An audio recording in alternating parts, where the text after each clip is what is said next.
Well, I mean, what business is going to do in the way we're set up is go for the least expensive way to do it. I mean, the country that dominates the 21st century is going to be the one with the lowest cost of energy.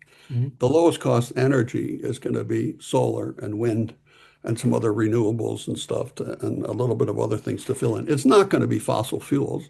Mhm. Nobody's going to pay for that stuff. I mean, no businessman's going to want to pay for it, and you're not going to be able to compete in the world for it. So the president may be opposed to wind and solar energy or something like that, and that's unfortunate, but the private sector is going to push ahead.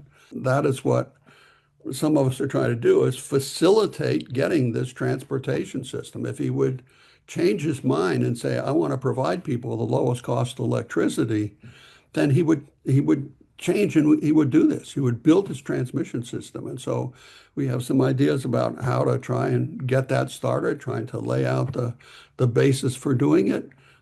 Think about what the government leadership is and the important leaders in making our countries a country was President Lincoln, and there's etchings of him actually, right looking over the map maker's shoulder, trying to put in the railroad system.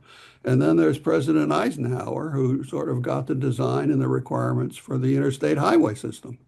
Well, right now for electricity, what we have is the equivalent of the old highway system, the old US highway system that goes through every little town with Mhm. stoplights and everything, and you can't get anywhere. You can only Yes, go a few hundred miles. That's what we have for electricity all over that's this country. It that's is true. crazy. Okay, so what Sandy Alexander did, he had an op-ed in it in the Hill in January, was create an interstate highway system for electricity. That's essentially what is proposing to do so that the people can put the solar things where they can be most efficiently done, and then the energy can be transmitted. That's what's done with, any product you have is the interstate highway system or sometimes the pipeline system and other things enables moving things around the country. And we have to do that for electricity if we're going to electrify our economy. Yeah. So that's going to make a difference. It's going to try and happen, with or without the president. I mean, it would be a great thing.